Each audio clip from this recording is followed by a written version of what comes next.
ବାମ ପାଦ ତଳେ ଲେଖିଦିଅନ୍ତୁ ଝିଅ ନାମର ପ୍ରଥମ ଅକ୍ଷର। ଗ୍ୟାରେଣ୍ଟି ଦେଉଛି ସୁନ୍ଦରୀରୁ ସୁନ୍ଦରୀ ଝିଅ ପଟିଯିବ। ପଡ଼ିଶା ଘର ଭାଉଜ ହାତ ଧରି ରୁମ୍କୁ ଡାକିବ, ଯାହା ଚାହିଁବେ ତାହା କରିବ। ହଁ ଫ୍ରେଣ୍ଡସ୍, ଯଦି ଆପଣ ଯେତେ ଚେଷ୍ଟା କରି ମଧ୍ୟ ନିଜ ପସନ୍ଦର ଝିଅକୁ ପଟେଇ ପାରୁନାହାନ୍ତି, ପଡ଼ିଶା ଘର ଭାଉଜକୁ ପଟେଇ ପାରୁନାହାନ୍ତି, ତେବେ ବାମ ପାଦ ତଳେ ଲେଖିଦିଅନ୍ତୁ ତା ନାମର ପ୍ରଥମ ଅକ୍ଷର। ଗ୍ୟାରେଣ୍ଟି ଦେଉଛି ସେ ଝିଅ ହେଉ ବା ଭାଉଜ ଆପେ ଆପେ ପଟିଯିବ। ହାତ ଧରି ରୁମ୍କୁ ଡାକିବ, ଯାହା ଚାହିଁବେ ତାହା କରିବ। କୌଣସି ପ୍ରକାର ବାଧା ଦେବ ନାହିଁ। ଆଜି ରାତିରେ ଆପଣ ଏହି ବିଧିକୁ କରିବେ। ସକାଳ ହେବା ମାତ୍ରେ ଦେଖିବେ ଚମତ୍କାର। ଯେଉଁ ଝିଅ ଆପଣଙ୍କ ସହିତ କଥା ହେଉନଥିଲା, ସିଏ ନିଜେ ଆସିବ ଆପଣଙ୍କ ସହିତ କଥା ହେବ, ଆପଣଙ୍କୁ ଭଲ ପାଉଛି ବୋଲି କହିବ। ପଡ଼ିଶା ଘର ଭାଉଜ ରାତିଦିନ ଘରକୁ ଡାକିବ, ଯାହା ଚାହିଁବେ ତାହା କରିବ। ନିଜେ ଫୋନ୍ କରିକି ରୁମ୍କୁ ଡାକିବ, ଆପଣଙ୍କର ସବୁ ଇଚ୍ଛା ପୂରଣ କରିବ। ନମସ୍କାର ଫ୍ରେଣ୍ଡସ୍, ଓଡ଼ିଆ ଫଣ୍ଡା ଚ୍ୟାନେଲକୁ ଆପଣମାନଙ୍କୁ ସ୍ୱାଗତ।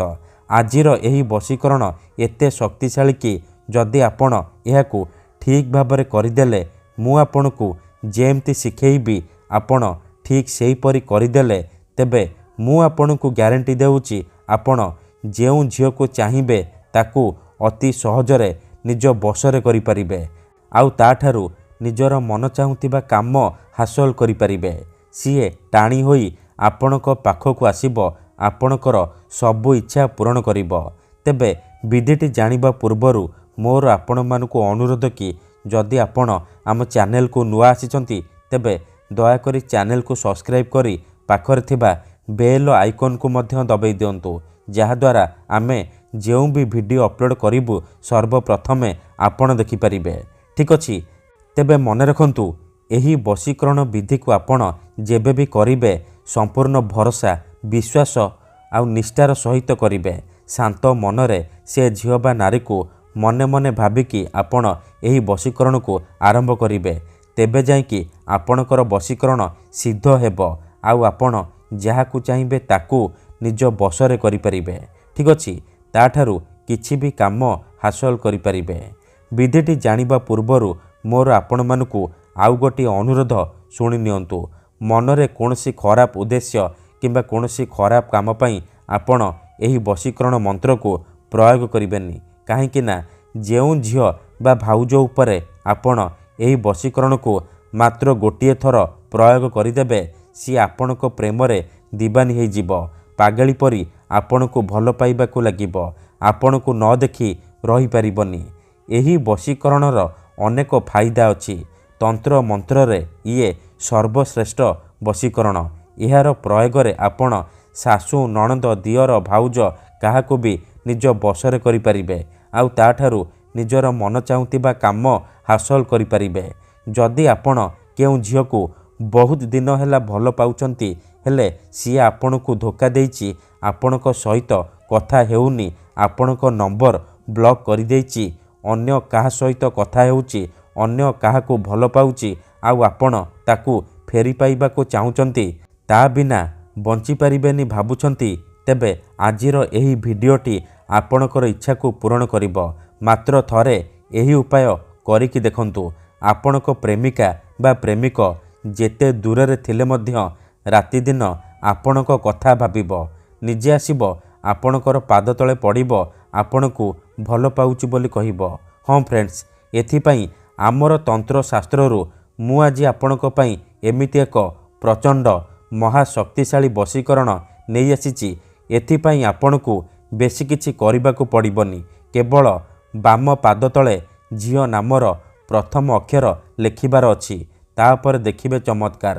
କିପରି ସେହି ସମୟଠାରୁ ସେ ଝିଅ ହେଉ ବା ଭାଉଜ ଆପଣଙ୍କ ଆଡ଼କୁ ଆକର୍ଷିତ ହେବାକୁ ଲାଗିବ, ନିଜେ ଆସିବ ଆପଣଙ୍କୁ ଭଲ ପାଉଛି ବୋଲି କହିବ। ଏହି ବଶୀକରଣକୁ ଆପଣ କିପରି କରିବେ, କେମିତି କରିବେ, ଏହାର ପ୍ରୟୋଗ ବିଧି କ'ଣ ମୁଁ ଆପଣଙ୍କୁ ଶିଖେଇବି। ସମ୍ପୂର୍ଣ୍ଣ ପ୍ରୟୋଗ ବିଧି ମୁଁ ଆପଣଙ୍କୁ ଶିଖେଇବି। ଜାଣିବା ପାଇଁ ଭିଡ଼ିଓଟିକୁ ପୁରା ଧ୍ୟାନ ସହିତ ଶେଷ ପର୍ଯ୍ୟନ୍ତ ଦେଖିବେ। ଅଧାରୁ ଛାଡ଼ିକି ପଳେଇଲେ କିମ୍ବା କାଟି କାଟି ଦେଖିଲେ ଆପଣ କିଛି ବି ବୁଝିପାରିବେନି। ପରେ ଆପଣ କହିବେ, ଗୁରୁଜୀ ଆପଣଙ୍କର ବଶୀକରଣ କାମ କରୁନି। ଦେଖନ୍ତୁ, ମନ୍ତ୍ର ତନ୍ତ୍ର ଯନ୍ତ୍ର ବଶୀକରଣ ଇଏ ଏମିତି ସେମିତି କାମ କରେନି।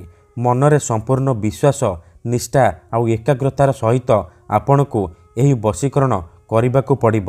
ତେବେ ଯାଇ ମୁଁ ଆପଣଙ୍କୁ ଗ୍ୟାରେଣ୍ଟି ଦେଉଛି ଆପଣ 100ରୁ 100% ସଫଳ ହେବେ।